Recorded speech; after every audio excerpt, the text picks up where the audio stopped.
Okay, it looks like we are now live, so I'll open the special meeting of council for Thursday, December the 10th. This wasn't a long planned meeting, so there's a very brief agenda that's been assembled just recently. Call the meeting to order, and I'll look to that agenda. It's, as I say, very brief. Are there any last minute changes or additions to the agenda? Seeing none, I'll move the agenda be approved as presented. Those in favor? Opposed? Motion's carried unanimously. There are no minutes or any other pieces of business other than item L1. No, sorry, H1, COVID-19 response update. So Ms. DeSoto, you have a presentation or some information to share with council in this regard? Yes, I do. Thank you, Mayor Borman, and thank you, council, for agreeing on short notice to host this special meeting. As I know you're all aware, the province announced sweeping new public health measures on Tuesday, late on the day on Tuesday. And since we had this time booked for a finance committee meeting, we did want to use it to make sure that we have a fulsome conversation with council on these new measures and what they mean for the town, and answer any questions you might have. It was just a timely opportunity for us. And so again, sorry for the short notice, and there isn't a printed agenda package as Mayor Borman suggested. However, I do want you to consider, as I'm going through my presentation, we don't have any recommended direction for council as administration at this time. However, there may be aspects of the measures or of our business area closures that council would like to weigh in on, ask more questions on, or provide more direction on. And we want to let you know, certainly we're open to that. If we're not comfortable with the direction that might be being formed, and we think it'd be best if you asked us for more information, we can certainly weigh in on that. But this is your opportunity to identify if there are further initiatives you would like to take, or further information you need from administration. So with that, I'm just going to share my screen and move to the presentation.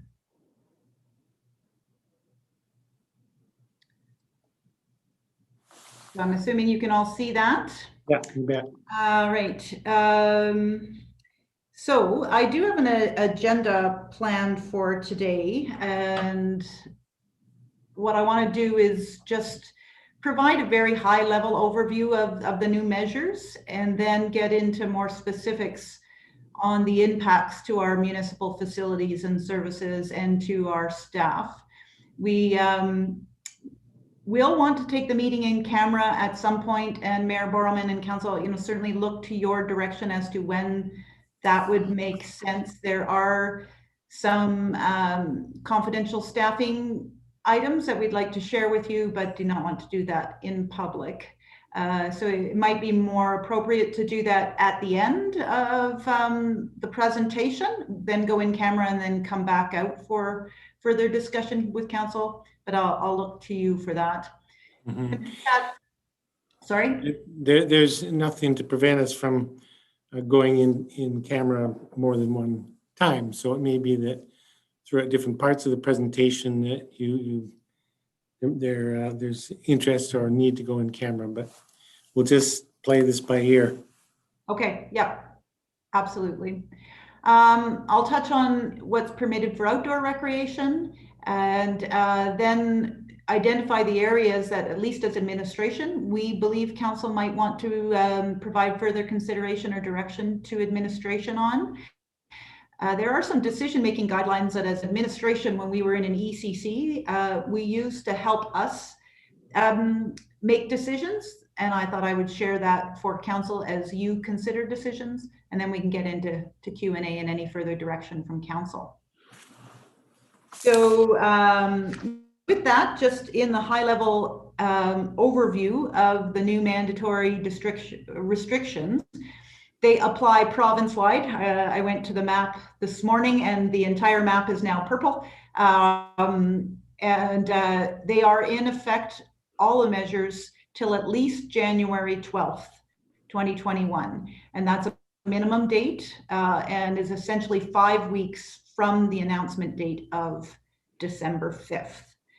However, not all measures took effect on December 5th. Some did. And the measures that were effective immediately are these that are listed here. So there's all indoor and outdoor social gatherings are prohibited.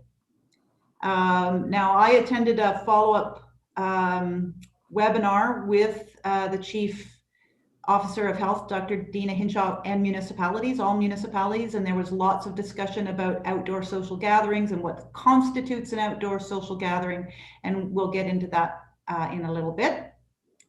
Masks are mandatory in all indoor public places, places of worship, and workplaces. So the difference for us now, because as you know, we've had the mask bylaw in place, but it's the workplaces. So as staff, if we do come into the town offices and we're not sitting at our desk, then we will require ourselves to, we will have to mask. And then there was an entire section on travel and visitation. And some of this I've just copied directly from the website. So clearly the province is saying non-essential travel is discouraged. They're not defining it. Interprovincial travel isn't banned, but it is discouraged. Students who are at university are permitted to return home, as are others who have traveled abroad or whatever, but their homes are in Alberta. However, if you are an out-of-town visitor or you don't have a household in Alberta, you cannot stay in another person's home while these restrictions are in place, regardless of where you come from. So that is a key, that's the exact wording from the province's website. Do you happen to know if that applies to like tourist homes? So technically a tourist home is another person's home, even though you're renting it. Yeah, no, I think a tourist home and the definition of the province would apply as a visitor accommodation unit and be similar to hotels. Right. So this is only restrictions against staying with friends or family. Exactly. That's how I would interpret it. And that's, you know, based on some of the Q&A I've participated in, it's to prevent those indoor social gatherings and the growing numbers of people in the same household. Right. Okay, so those are the restrictions that took effect immediately and are in place today. And then there are measures that take effect on December 13th. Just after midnight on Sunday or Saturday night, I guess, which would be early Sunday morning. And so many of these affect businesses and aren't directly impactful to the town of Canmore operations, but certainly to our community. Retail businesses can remain open, albeit at 15% capacity. There was a caveat of a 5-person minimum. So if you have a smaller shop, rather than having to go down to 1 customer, I think you're permitted 5. Professional, medical, and social services can remain open by appointment only. Restaurants must close their in-person service, but are permitted to have takeout, pickup, or delivery service. Hotels can remain open, albeit any in-house gyms, pools, or restaurants have to close. So those are the main business restrictions. Then there are a number of business closures, and the closures apply to all personal and wellness services. And I've just, you know, highlighted a few. Anything in the aesthetics area, hair salons, massage services, those are all personal and wellness services. Things like chiro and physio apply in the professional and medical area. So they can remain open by appointment only. All entertainment businesses must close, and that includes, you know, for us in this community, the library, our museum, and the Arts Place Theater, and any other businesses of that nature. And then most applicable to us is all indoor recreation facilities must close. That's private or public gyms, pools, arenas, fitness areas, etc. And then lastly, this is again wording directly from the province's website. It says working from home is mandatory unless the employer requires a physical presence for operational effectiveness. And I'll talk a bit about that and how we're looking at that from the town of Canmore's perspective in a moment. So all of these measures take effect Sunday. So then, how does that impact our town services and facilities? Well, you know, as I'm sure you've guessed, in a very significant way. So when we look at our recreation facilities, our two largest buildings in our portfolio, Elevation Place and the Canmore Recreation Center, they will see a complete facility closure.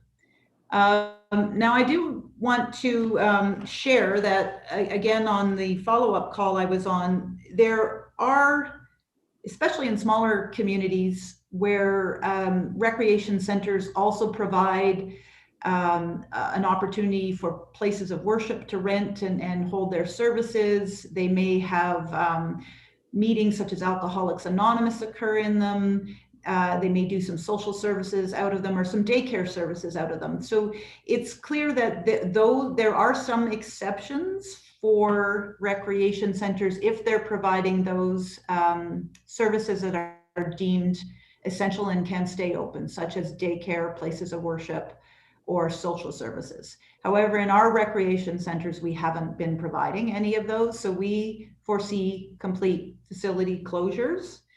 And unfortunately, and very heartbreakingly, especially at this time of year, it will mean that many of our recreation facility department staff will be laid off. And the way we are approaching that is to look at who's got available vacation, and we will be requiring staff to take that vacation. There's a number of reasons to do that. We're getting up to the end of the year. As a policy, we don't like the staff to carry over vacation in any great sums. Quite often staff keep vacation anyways for the Christmas period. And with vacation pay, staff are made whole. And they, for example, will get the stat pay if their vacation can extend into over the Christmas or New Year's period times. Those stats can be very important to somebody's paycheck. So by having staff take vacation, it helps them to stay whole. And then if there's remaining time, then they will be put on temporary layoff.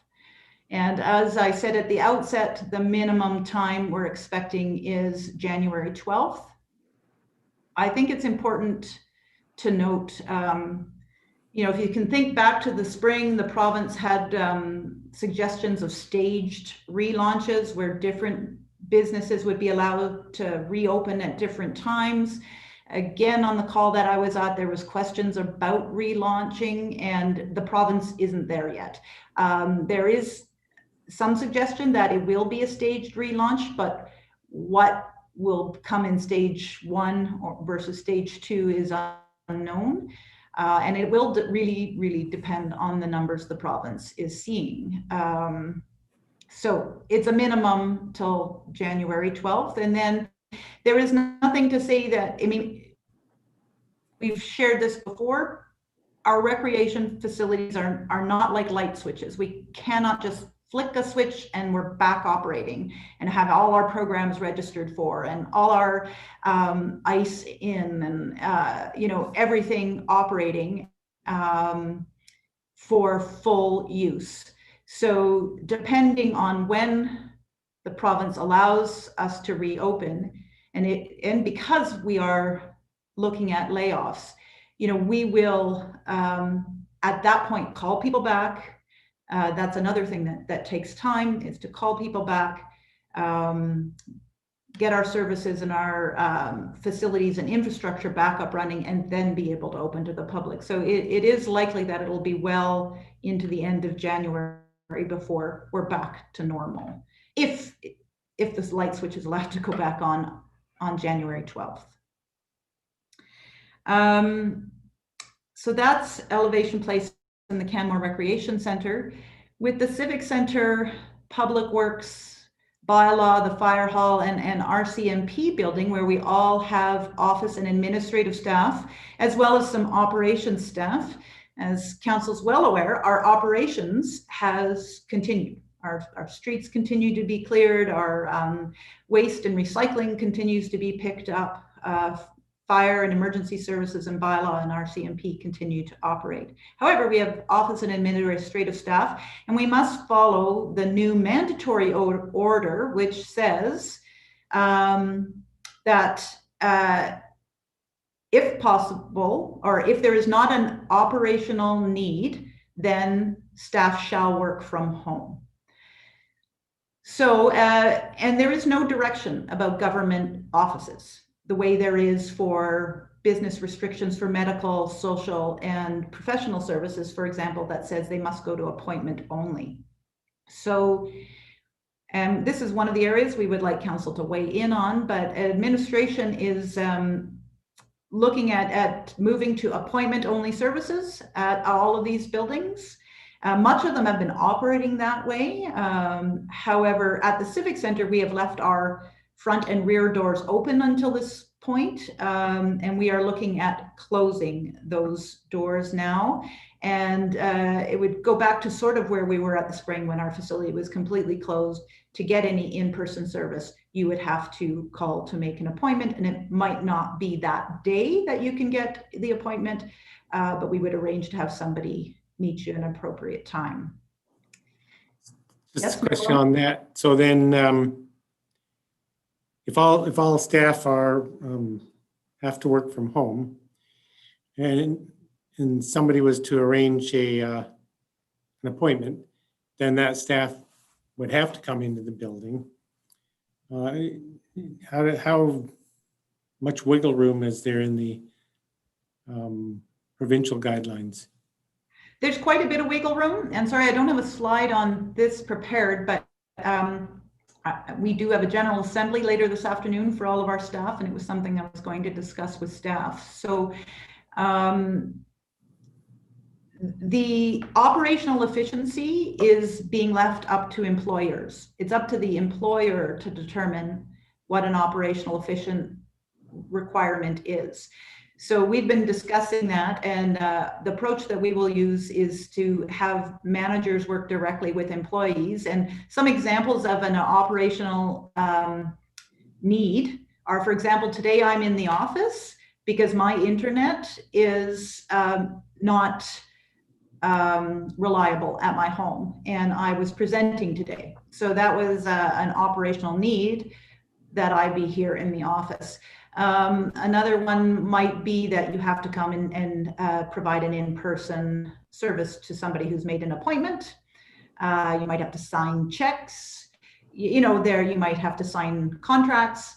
You might have to pick up a file, photocopy information. So there's lots of reasons, but it would be up to the manager to approve that, and then the employee could come in, and then once in the office, you would have to follow all of the mandatory protocols for masking. Right, but in general terms, there won't be anybody in the building. There will be very few people in the building. There are a few people that their full job requires them to be here, and so they would probably stay and work here full time. But very few people. And so I think my next bullet here is around the day shelter. So as council's aware, we have a day shelter operating out of the large classroom space in the Civic Center. We are permitted to keep that open. And so that is one where we will have a housing coordinator in the building between 1:30 and 4:30 daily. There is a buzzer at the rear door of the building, and so anybody intending to use that space can buzz for entry, and that person will be there to let those people in and to monitor that space. So that is an operational need, for example, that would be permitted. And that opportunity, which, as you know, it has been in place for some time, that's you don't have to make an appointment to do that. You can just basically show up and ring the buzzer, and up to, I guess, capacity of the room, anybody that comes and rings the buzzer and wants to make use of the shelter can come in. Is that correct? Yes, that's correct. Thank you. Okay. Mayor Borman, I can't see all of council, so I'm assuming if there's another question, you'll let me know. Okay. So that sort of summarizes the impact to our facilities and services, and certainly to some of the recreation facility staff. We do not anticipate layoffs in any of our other areas. People can work and be quite productive from home. So even though they have to work from home, they will continue doing their regular positions. So then moving to what is permitted, and outdoor recreation is permitted, and the province is continuing to allow and in fact encourage outdoor recreation. This is something that Dr. Hinshaw repeats regularly, that fitness and outdoor recreation is an important part of mental and physical wellness. And we all know that we need to pay attention to that, especially during these times. So they have, for that reason, allowed outdoor ice surfaces, trails, toboggan hills, ski areas, etc., to remain open. And washrooms at those facilities, even though they're indoors, are allowed to remain open, but indoor warming areas must close, or eating areas. So if you think of the Bill Warren or the Nordic Center, I think the restaurant and lounge area will not be open at all. Now, this is where the outdoor group physical activity, the difference between what's a social gathering and what is an outdoor group physical activity, which can happen. So there is a limit of 10 people or fewer. And again, on the call that I was on, there were lots of questions about that for Dr. Hinshaw.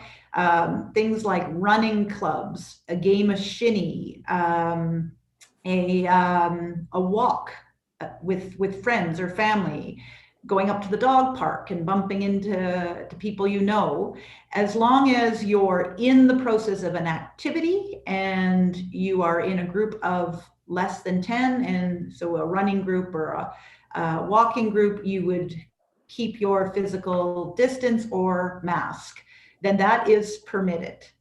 And certainly, so that's the bullet of members of different households must maintain 2-meter distancing. When you're walking with your family members or going out for a ski with your family members, you can get on the same chairlift, ski or walk side by side.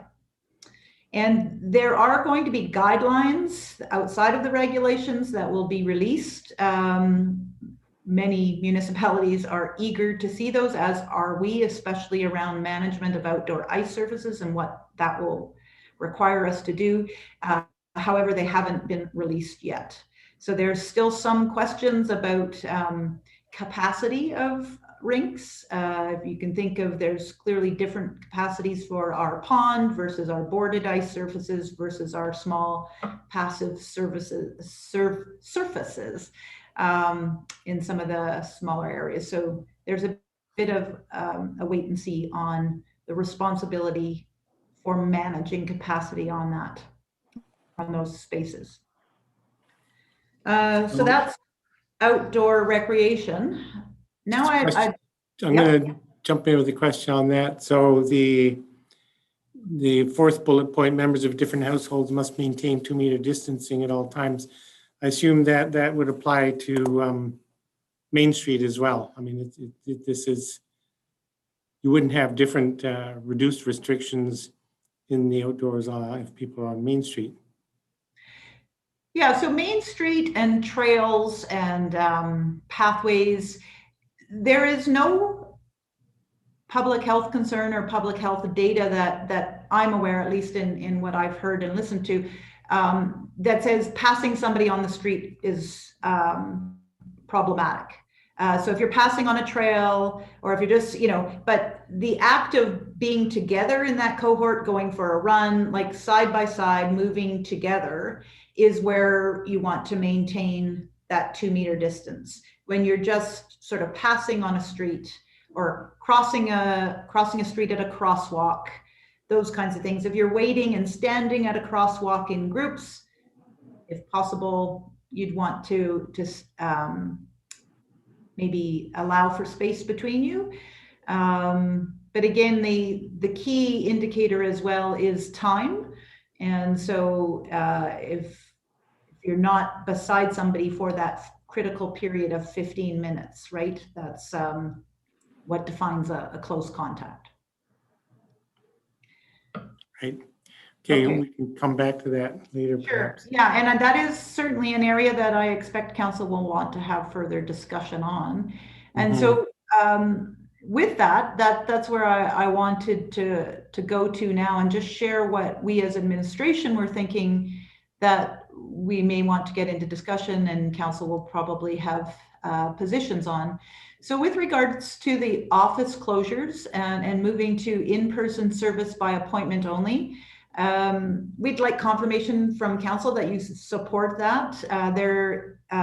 We don't have an ECC operational right now where we're making decisions outside of our normal decision-making framework. So to close public buildings and create a different service level standard, even though we've sort of been doing it ad hoc at this point in time, because it will be for an extended period, we'd like council to weigh in on if that was something you support.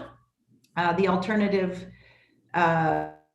would be similar to other services like retail and managing capacity at the doors. But if you look at the provincial direction for professional services, medical services, etc., we feel our office staff sort of fall into that cohort. So it would make sense that we do by appointment only. So that's in response to provincial regulations or requirements? I mean, It's I'm not a wondering, requirement, Mayor Borman. It's an operational decision that municipalities can determine themselves. If we want to, for example, we as a council and a town have made the decision to go to virtual council meetings. My understanding is there are still several councils within the province, I'm not sure numbers, that are meeting in person. And they're doing so by following all the protocols for indoor meetings. So staying physically distant or being masked when needed. So there is nothing to prevent us from keeping our office spaces open under provincial regulation. So maybe there's a nuance. I thought I made a note while you were speaking that one of the regulations is all office administration employees shall work from home. So unless there's an operational need. Right. So there's operational efficiency left to the employer. Correct. Right. And so on the first part, you don't require council direction for that if it's provincial direction. It's the second part that you're looking for council to weigh in on, basically operational efficiency, the allowing of in-person appointments. Yes, and from an operational perspective, I think it's a political lens and a lens that council may have around community expectation and need. We can share, and I can certainly, Therese Rogers connected with our front desk staff to see over the last couple of weeks since the previous measures were introduced, we had left our front doors open but had locked our interior door, for example, to to the front office finance space, and that's where most of our walk-ins come from, and it's to pay your bill, to pay your dog license, to sign your stat deck for a tourist home. So there's a number of reasons why people do need to come. So the question comes down to effectiveness and service delivery standard. And we believe as administration that we can provide a sufficient and effective, efficient service by appointment only. I'm asking council to weigh in from your perspective in what you believe the community needs and expects, and what your expectations are on whether you agree with that. I can say that I agree with the direction you're suggesting.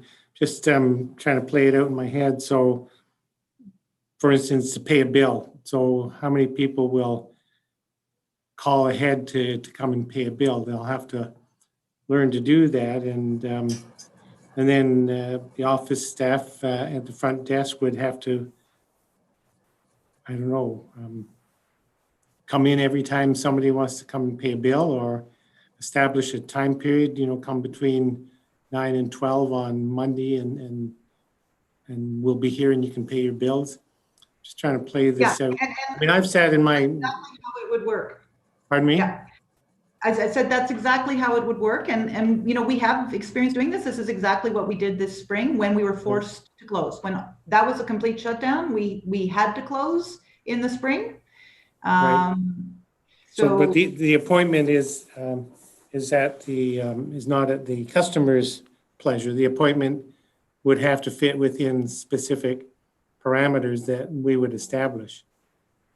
Yes. Correct. I can speak to that, Mayor Borman. We have been doing appointment-only service since November 24th, as Mr. Soto indicated. And it has actually worked quite well. Many of our customers have themselves transitioned to online services, either dropping a check for payment off in our mailbox or conducting business over the phone. So we have a comfort level that we can provide good service on that appointment-only basis. The trick we're figuring out now is just how we manage opening the exterior door when someone comes for their appointment.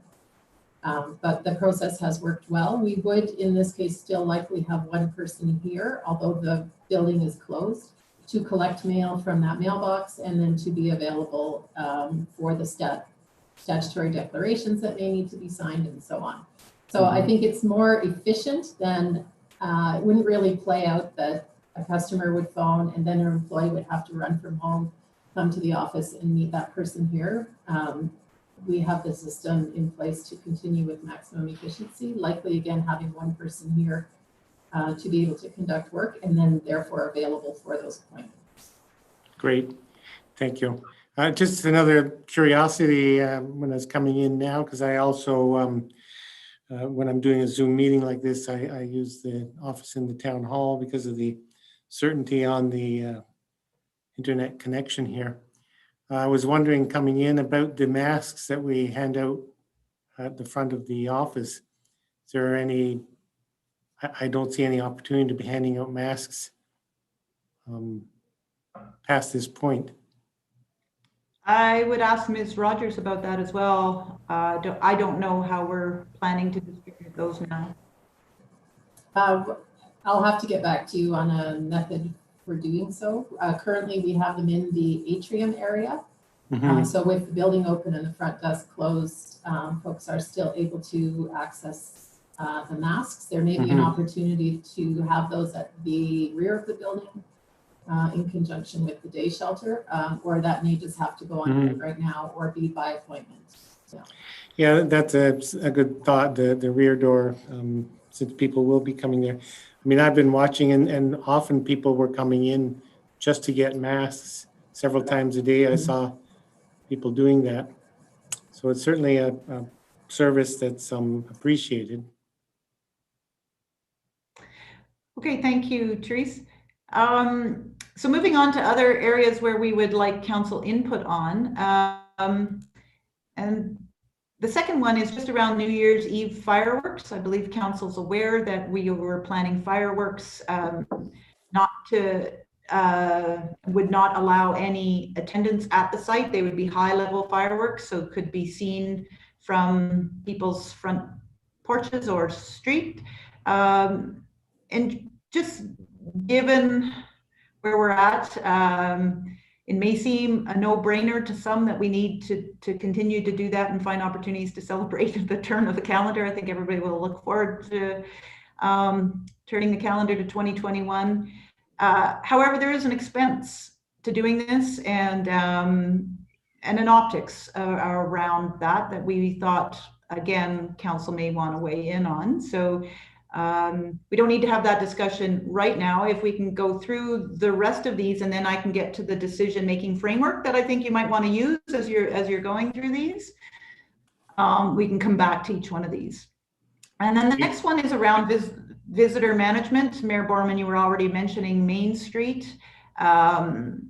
You know, we're in this delicate balance of retail businesses being open, hotels being open, and the Christmas season, where typically this is where businesses make or break their years.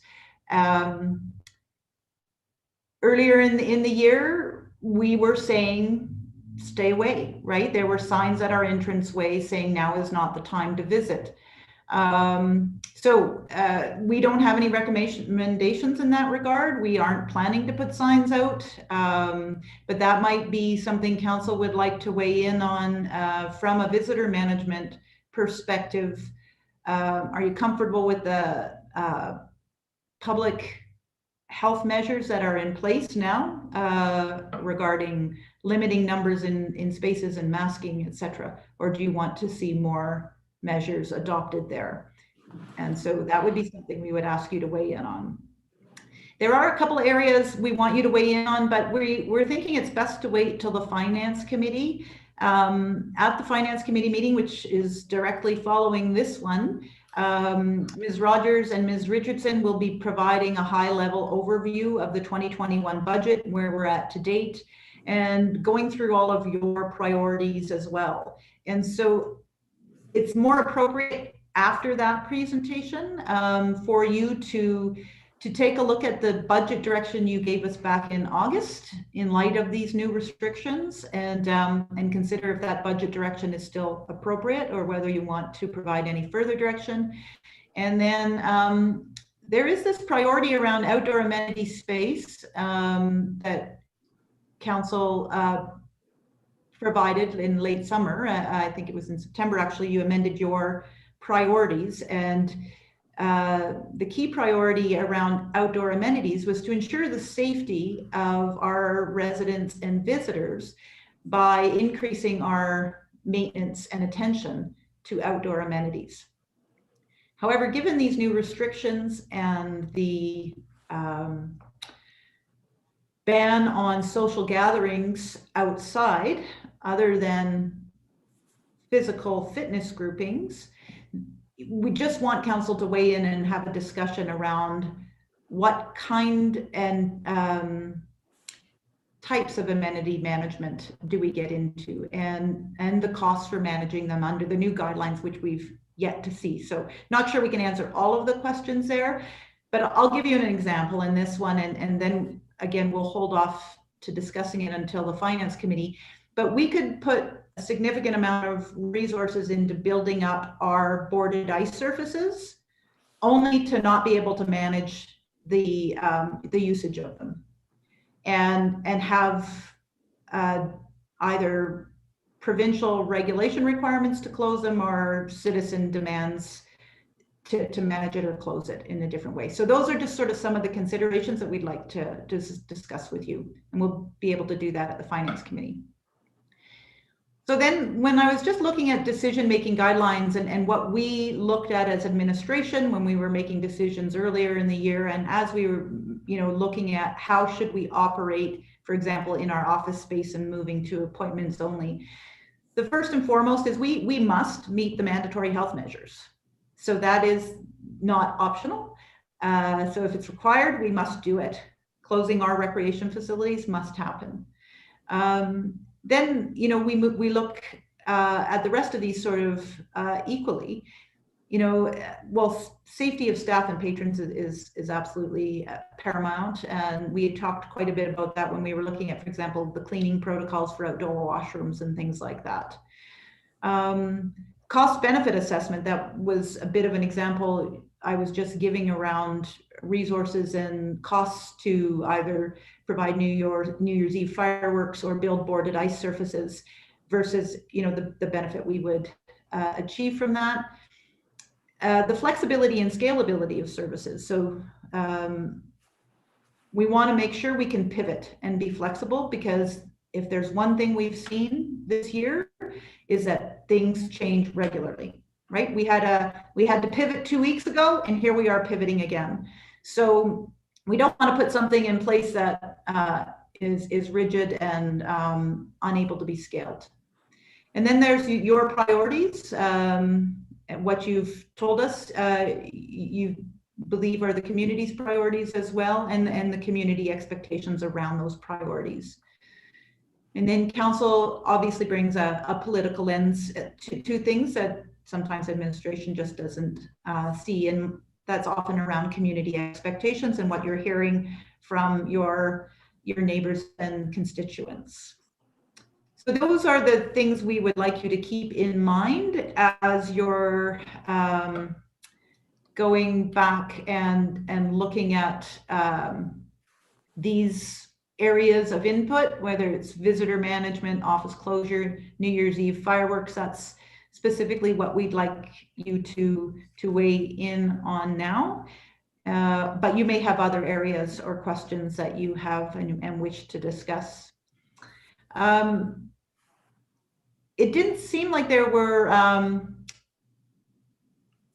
specific needs to go into camera regarding the staff issues right away, so we can leave that to the end of the meeting, or if council believes that that might be helpful for any of your conversations on these other items, we could go into camera now and just provide you with an update on those staffing impacts.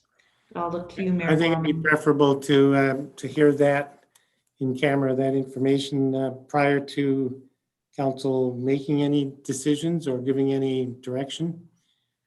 So okay, well then my suggestion would be we do that now. Yeah, so I'll move that we go in camera this time. I'm not sure of the FOIP regulation that we would use, but the municipal clerk can add that to the minutes. So we'll go in camera. Oh, there is a written thing. Move the council take the meeting in camera to prevent disclosure of personal information in accordance with section 17.4G of the Freedom of Information Protection of Privacy Act. Those in favor? We're in camera in a minute. You have to join the breakout room.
Okay, we're all back assembled. We're still live. So at this time, Ms. DeSoto, this is where you're hoping to hear some discussion from council in regards to the information you've provided, and you did specify a few areas that you were looking for specific input on. Yes, so just to refresh council's memory, it's around the office closure, moving to in-person service by appointment only. Does council concur and support that approach? The second one is around New Year's Eve fireworks. And given the circumstances, is council still in support of proceeding with New Year's Eve fireworks? And Ms. Cottle can answer questions on that one if you have any. And then the third was around visitor management and whether there was any further direction you wish to proceed with. So if there's any questions for admin, we could try to answer questions, take those one at a time, or if there's any other areas that council wishes to have a discussion on as well. Well, let's start with the first item that you gave quite a bit of detail on, which is the office closure. Is there, would you look for a motion supporting that direction or just a nod? I would leave it to council's discretion, but I don't, given that there isn't actually government offices listed in the new mandatory measures, the interpretation we're taking is that we fall into that professional services category in our office admin staff. And so I would like council just to concur with that, and that could be done by motion. Okay, and just to keep everything clear, we'll do that through motion then, and I'll move the council indicate support of the measures that administration have presented at this meeting in regards to the addressing the closures imposed by the province to continue to operate the town in the manner that's been described. I think that's clear enough. Is there a discussion on that motion? Councillor McCallum? Thank you, Mayor Barman. Thank you, Ms. DeSoto, for presenting the detail on these provincial changes to us and how it affects our organization. I do support what has been presented by administration in terms of the new working arrangements for our staff. I have learned to understand that there's flexibility in terms of if people can or aren't able to work from home, and that we can still provide excellent service to our citizens in this new manner of booking appointments, et cetera. So I would be, I think it's responsible to support this this matter. Yeah, I'll support the motion as well for similar reasons, but the important thing to me is understanding that senior administration will continue to be nimble in responding to what's observed on the ground and finding ways to really make it work well for our town staff. It is important that we continue to recognize the work that town staff are doing throughout all departments and help support them as council in doing this really important work under such difficult times. So I'm happy to support the direction, particularly recognizing that, as I say, that administration will continue to monitor and tweak the arrangements as necessary. There's other discussion on the motion. Seeing none, I'll call the question. Those in favor? Opposed? Motion's carried unanimously. The New Year's Eve fireworks. Put a motion on the table then, and we can have a discussion and see where we end up. And I will move that administration proceed with planning for limited New Year's Eve fireworks this year. And in support of that motion, I'll note that have confidence that administration could make this happen on New Year's Eve in a very COVID aware manner, so that there won't be people gathering at the fireworks site. We'll continue to encourage the gathering restrictions. So primarily we'll be encouraging people to view the fireworks from their own home with their family group that's been determined. But I really think we're all so stressed out and right across the community, we need something to kind of lift our spirits just a little bit. And the fireworks won't be that whole big celebration that we've had for years and years, the party on the pond and all of that great social exchange and gathering that happens at New Year's. There won't be parties. There's going to be very little to lift our spirits in this coming holiday season. So I feel that we can at the very least have some fireworks in a controlled and safe manner and help people feel a little bit better at this time. Other discussion on the motion, Councillor Seeley? I'll also support this motion. It is a special time of year and celebrations need to continue. And I'm looking forward to 2021, so it's a good way to bring it in. The discussion, Councillor Sanford? Thank you, Mayor Borman. I too would support this motion. I think we do need to have some things to look forward to. And I believe that there will be some discouragement of people congregating at the site. In the past, I think people have gone down to the site to watch the fireworks, but I think people can watch fireworks from all kinds of places around town that are safer than going down to and congregating in one place. So I think it will be something to look forward to, and I think people enjoy it, and I will support that. Councillor McCallum? Thank you, Mayor Barman. I would support this as well. I think we could all use a little bit of hope. And I think these fireworks could be the light that brings us there. Councillor Mara? Thank you, Mayor Borman. I too will support this motion. As has been said by my fellow councillors, we all need a little bit of something to look forward to and bring in the new year. Hopefully things change. And I have every confidence that our staff will make sure that all the protocols are there for the safety of our community. So for that reason, I will support. And Councillor Hillstead? I also will support this. Nothing no more needs to be said.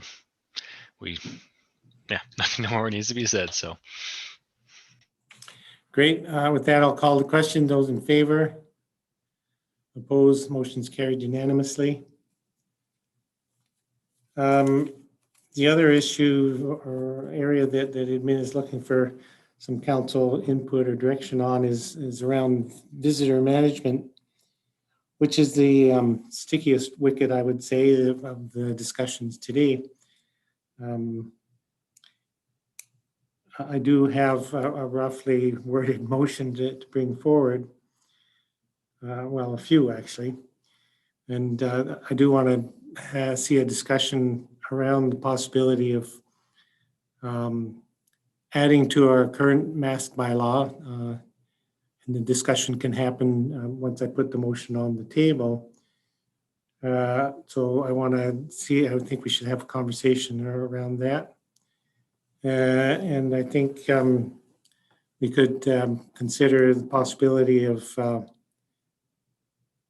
putting in place Main Street closure again, at least through the next 5 weeks, and again through motion.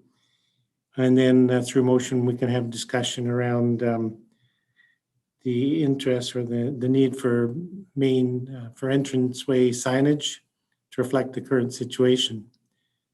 So, and then of course, there's opportunity for other councillors to bring other points for discussion. But to start these discussions, I'll move the council, direct administration to bring recommendations to council as soon as possible in order to add terms, new terms to the outdoor mask bylaw, which would include the requirement to wear masks outdoors on Main Street. And I've intentionally worded that fairly specifically. Of course, councillors can move to amend that motion or vote against. But what I'm thinking is there isn't a lot of room on Main Street when traffic is flowing, not a lot of room on the sidewalks for people to be queuing to get into shops. We saw how successful the closure was in the summer months to provide ample room for people in groups to move around. And we do want to do as much as we can to ensure that the business sector, particularly downtown, is able to serve customers in a safe way. And we want to make sure that the environment for not only locals, residents that are downtown, but others, if people should stray into town, we want to keep it as safe as possible. So I would like to see this back to council fairly quickly. So it may be that we would need to schedule another special meeting, perhaps next week, before or after committee of the whole, just to hear and consider specific motions that come from this discussion. So I'll put that out to council for question, discussion, and then call a vote. Councillor McCallum. I'm always full of questions. I'm sorry, Mayor Barman. So I just want to understand, so we are looking to send messaging to administration in terms of our visitor management, but included in that would be direction for administration to come back with possible bylaws that might expand our masking bylaw, as well as might propose Main Street closure. Are those the two things that we're discussing right now? I guess I kind of blurred both. They should be separate motions, and I blurred them. So the one motion that we should consider first is the recommendation to come back with, or the direction to come back with recommendations in regards to changing the outdoor or the mask bylaw to include outdoor areas, particularly on Main Street. So that would be one motion. And then the next conversation would be around a separate motion to consider Main Street closure. So I did kind of blur those two things. I see them fairly directly. Oh, yeah. Yeah, no, I agree. And so would they would be like, would there be a time limit put on this? Well, that's what we'd be asking in. Yeah, Go ahead. the administration would come back with recommendations for council then to consider and give final shaping to the direction. Okay, so we're not actually voting on those two items right now. We're voting to Just send directing admin administration. away to come back with ideas. Correct. Or okay, I'm down. Yeah. I don't want to try to craft that bylaw amendment on the fly here. Right. No, and I agree. But the visitor management piece, we are making decisions on that piece today. Broadly, outside of those two specific items. So talking about signage at the entrance of town. Yeah, I think that should be a little more specific. Okay. And so my question is, I know that you're on the TCK. Whew, that took a second. Sorry. And my question is, what is TCK? What's their approach been and approach going forward in terms of these new requirements that are being put upon us all? Let's get into that. I'm sorry, I kind of blurred things, but let's discuss the first motion, which is to direct administration to bring recommendations in regards to the mask bylaw, Okay, to consider including outdoor mask restraints. okay, all right. So do you want We'll me to talk speak about to that. that or, okay, do Yeah, you want me to speak speak to to that. that or where I'm down? Okay.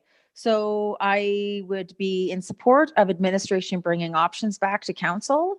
I think what I would like to see in particular, both the Main Street closure and the masking bylaw, which are the only two things we're asking them right now, is to ensure that there is like a sunset clause in them. So I would like to make sure that that just like the travel bans that we see from outside the country coming in, that gets redecided every so many days. I think it's every 4 weeks, that we would be doing the same thing. And I think that's just, again, to help people understand that this isn't forever, but that we are responding to the most recent science and information that we're receiving and what's actually happening in our municipality as well as province. That's what I got to say. Okay, I'm sure admin will consider that when they come. Ms. DeSoto? I was just going to ask if that was an amendment, because that's a separate clause and a separate issue than outdoor mask use on Main Street. Yeah, I'm trying to keep the the So- outdoor mask inclusion into the bylaw as one conversation. Right, but that could be amended to have the Boom. bylaw also include a sunset clause. You could state on that amendment and then go back to the main. Right to our, so. So Councillor- I'm misunderstanding. I thought that we were just asking admin to come back with options and Yep. and then we would be able to choose those options. So what I'm suggesting But is you want just, one option to be X, so that should be specific. yeah, so I don't know if we have to necessarily vote on that. That's something that we would vote on, I would guess, and when those things are brought back to us. But right now, we're just directing admin to go away, think about it, bring recommendations back. But Yes. You want to be sure through the. I want Motion to that- make sure that that is- through their thoughts, they're thinking of that when they're crafting these bylaws. So I'll take that as a friendly amendment, Sure. and admin will include that in the work they do to bring recommendations back for council's consideration on changes to the mask bylaw. Perfectly clear to everybody? Right now, basically the decision is whether or not to amend the mask bylaw and to include a sunset clause in that bylaw as a part of the new discussion. So on that motion, is everybody clear? Councillor Seeley? Yeah, as far as masks and face coverings on Main Street, I think we do need to enhance the messaging. So I do like the sunset clause as part of that discussion. So I would certainly be open to considering that. As far as the Main Street closure, we don't have, We're not talking about that yet. okay. Okay, so that'll be the next one. Okay, I'll speak to that next then, when it's time. Yep. So this is just about amendments to the mask bylaw. Okay. Councillor Hillstead, I think you had your hand up. Yes, thank you, Mayor Borman. I think I will support administration going back and bringing something for us to decide on. Whether I'll support it at that time just depends on what they come up with, because as Mr. Soto pointed out, a lot of the main thing is for close contacts is that time limit of 15 minutes. So when you're just walking up and down the street, the chances and things, since you're not staying in the area of close contact. Now, what you brought up too is if people are queuing outside of stores, that changes it. So that's kind of what I need to know. So part of this will be also when we go with your future motion about Main Street, those kind of things. I just need to have the whole picture, but I'll support it for now, just for administration to do the work and to bring us something back, but it'll be very dependent on what they bring back. So that's Okay, just one. but you're supporting this motion, Yes. right? Councillor Sanford? I too will support the motion based on some of the things that Councillor McCallum's already said and Councillor Hillstad. expanding it to outdoor spaces is a consideration that we should look at. So having administration weigh in on that would be helpful, and I will support that. The discussion, Councillor Mara. I too will support, and echoing what Councillor Hillstead and McCallum have said. And just looking that hopefully when they're looking at bringing information back to us, that they look at other outdoor spaces that have shops. Also be some congregation happening. So I look forward to the discussion coming forward.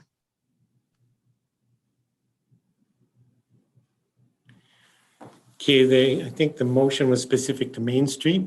So Mayor Borman, would you like me to put the motion on the screen? yeah, that would be helpful. Because I'm referring to my notes I've been scribbling on my pad here. The downside to not having a printed agenda. Council Director.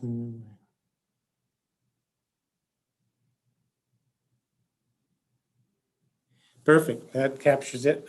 So Councillor Mara, are you supportive of that motion as worded?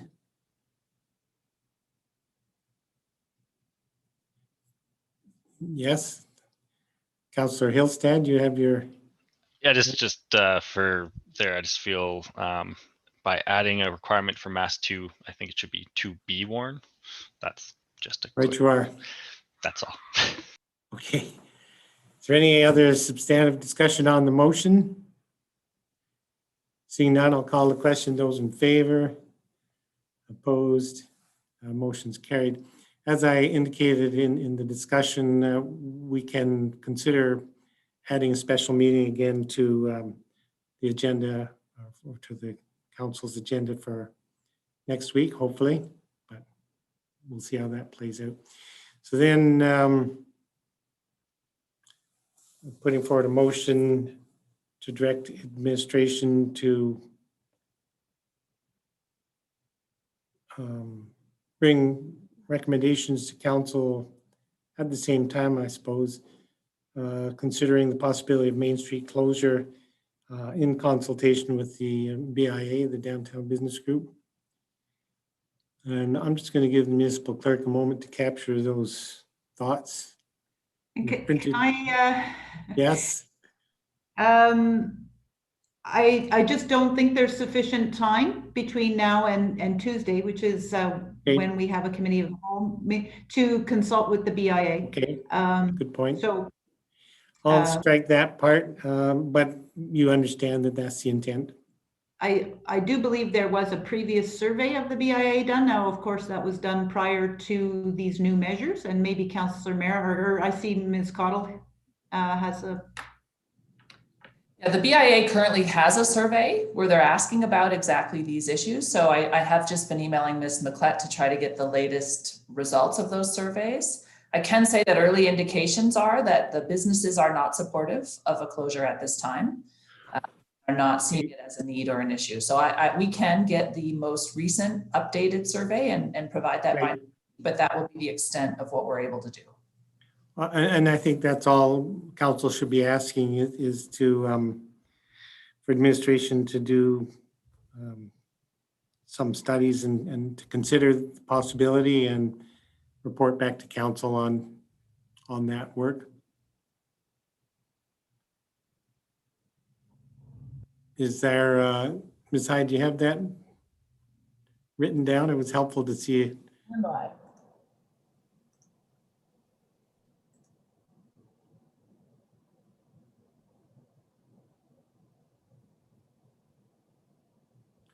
Yeah, that works for me. Is there any, so motion's on the table. I'll look for a discussion. Is there discussion on that motion? Councillor McCallum?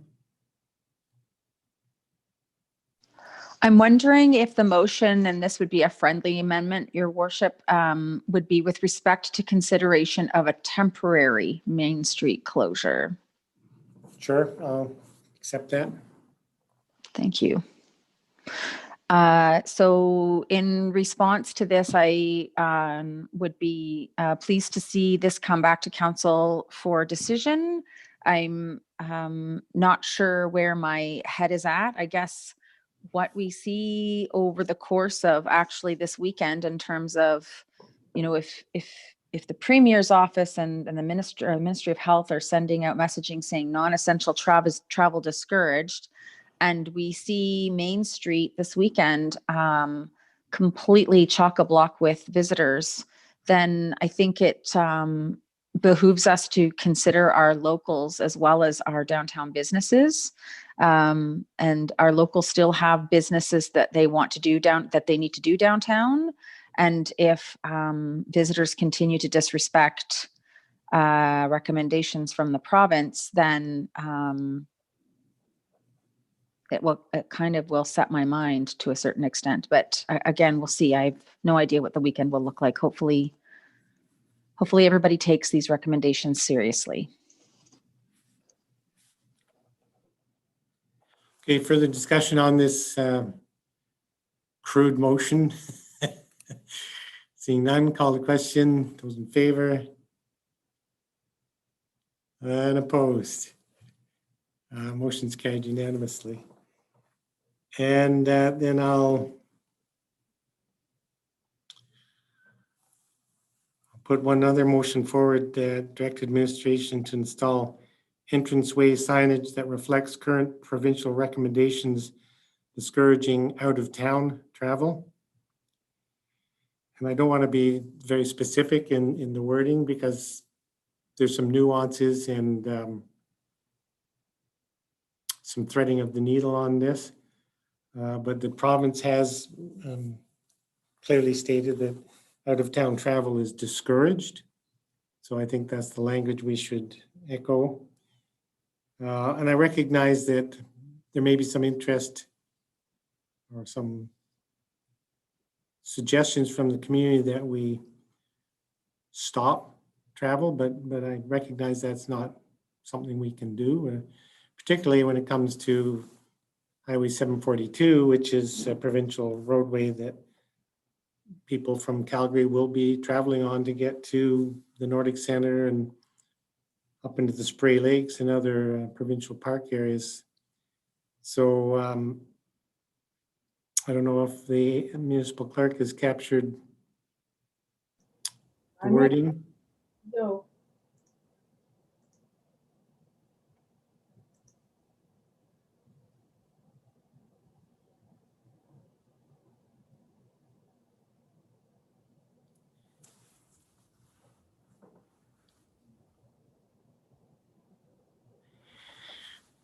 That works for me. So discussion on that motion. Councillor McCallum.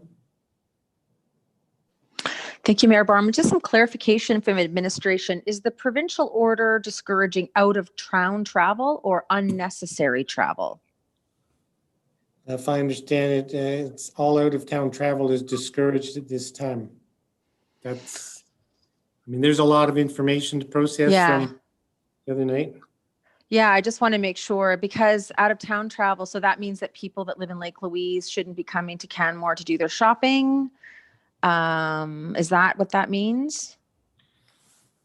And that's, I guess, kind of my, I don't have a problem parroting the provincial order at all. I guess, my concern is that the signs should face outward, but they need to also face inward. Yeah, for sure. So as much as we don't, we hear sometimes concerns from citizens that people from outside of our community are coming. We don't know the faces of people, all the people that live in Banff. We don't know all the faces of people that live in Lake Louise or on the reserve, et cetera. And so I guess that's the one thing that I would like some clarity from administration on. But I think the other side of that messaging is it also applies to us.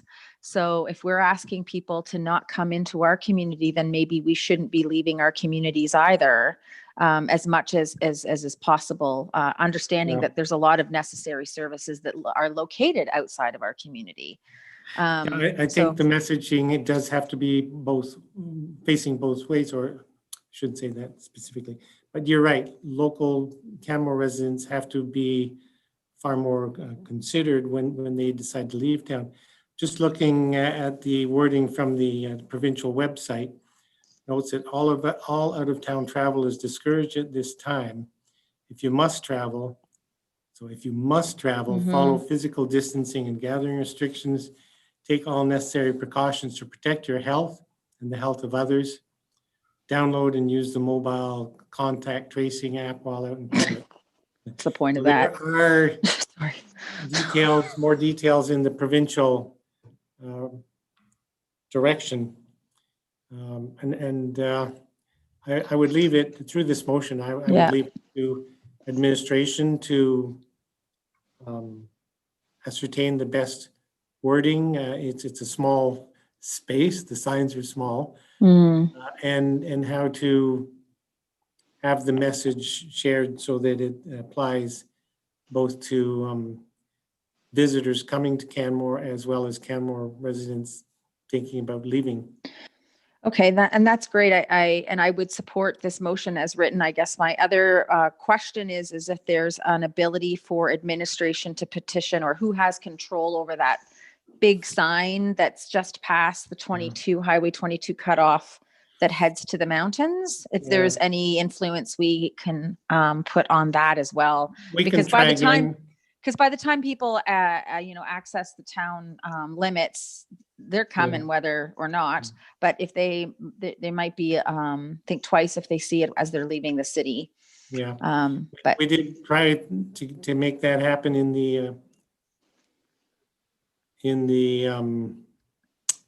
earlier part of the year when we were going through something similar with no success. I understand that Parks Canada was able to get a message on that electronic board specific to the park, national park. bully for them. We did have some success with that in the summer, working with Alberta Parks, and it was a generic message about the Bow Valley. I don't know that anything municipally specific would have the same effect. On the electronic signage leaving the city. Correct. Okay. Oh, right on. Cool. So that's certainly something that could be tried again. Gotcha. So discussion on this motion, Councillor Seeley. Yeah, I also wonder about the wording. I think two things we need to say is that Alberta is under a state of emergency. But I like the wording non-essential travel is discouraged because it means everyone, rather than saying something about out of town. But all non-essential travel then is inward and outbound.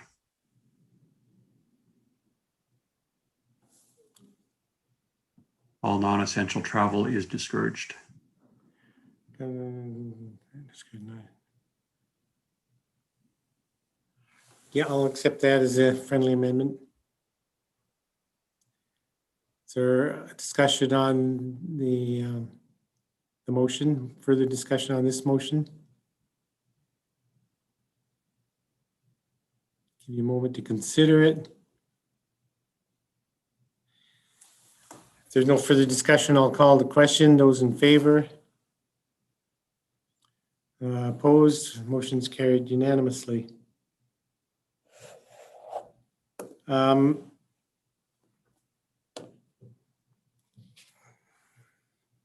Those last few motions have addressed, I think, most of what administration was looking for specific direction from council at this time. But I open the floor for any other discussion from council if there's other specific actions that you'd like to consider directing through a motion. And it appears Councillor McCallum just caught in under the wire there. Sorry. And so I don't necessarily am looking for a motion, but I just thought it would be good to, since we have the ear of the public right now, just to discuss that whole out of town travel thing, and what we have as a municipality, the ability to do, what we're allowed to do and what we're not allowed to do. So it seems that the wording from the province is quite specific. It's discouraged. It's not disallowed, it's discouraged. And I think that there seems to be an understanding through certain members of the public that the town of Canmore has the ability to seal off their borders from people coming in, which in the spring we were advised by the provincial government that we were prohibited from doing. And I was wondering if you could speak more around that, Mayor Barman, in terms of the discussions that you have understood from the province over the last 10 months that we've been battling this virus. And just to clarify that for the public at this time, what the province is allowing us to do and what they're not allowing us to do. Well, it's certainly changed over the months. Yes. Our message has always been fairly clear or to the point that we have to follow provincial regulations, restrictions, and that's the guiding authority, that we can't put anything in place in regards to, particularly in regards to movement of people that's in conflict with provincial regulations. The suggestion that we had entertained back in the spring around blockading the town is not only would it be against some provincial or perhaps federal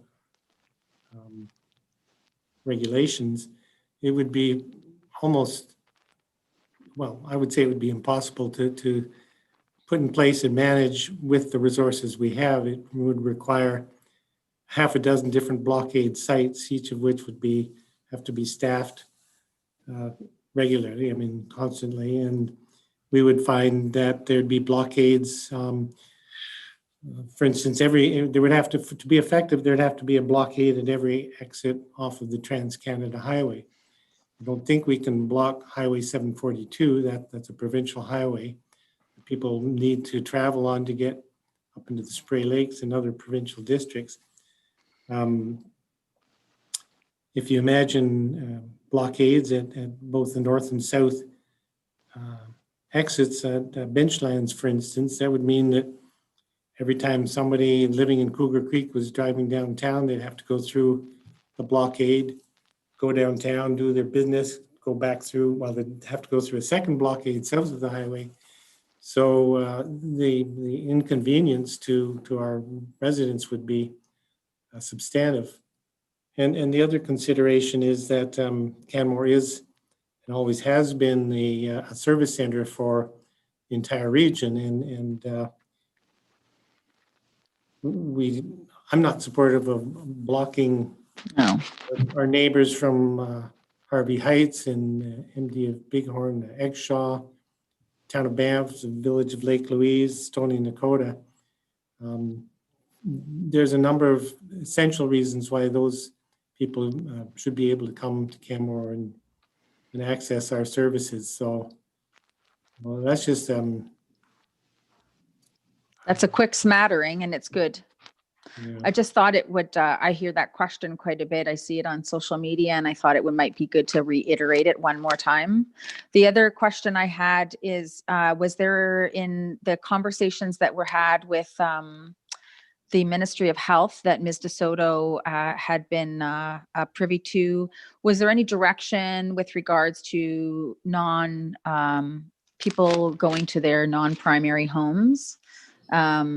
And what is the messaging from the province to communities like ours and Sylvan Lake and whatnot that have a lot of second homeowners? Yes, excellent question, Councillor McCallum. No, there was no direction there and no question asked. I did not ask that question, and neither did any representative from Sylvan Lake. It's one we could pose. The language on the website, though, and maybe this was intentional, it says if you do not have a household in Alberta, you cannot stay, so if you have two households in Alberta or one, anyways, there is no direction there. It's silent. Perhaps that's something we can ask through our channels over the coming weeks. We're not near Christmas yet, but I expect that that will be a question that people who have second homes in Canmore would like answered if they're breaking provincial direction by coming here. And just to get that clarity from the province, I think would be a great idea. Yeah, and just to be clear, none of this is provincial order. It's all discouragement or more couched language. It's not something that can be fined or. No, and I understand that, but I think it at least sends there's a lot of language we've used over the last 11 months that's been couched, and I think it's just important to understand. Yes, I can certainly ask that question. Thank you so much. That's all I had, Mayor Barman. Thank you for permitting me to ask these questions. Well, by golly, it's your right, Councillor. I think that brings us to the end of the agenda. Is there anything else that needs to be discussed by council? I don't think so. So then I will move to adjourn the special meeting of council, and of course we'll be opening or starting the meeting of the Finance Committee, let's say at 11 o'clock. That's about 10 minutes. So the motion to adjourn, those in favor,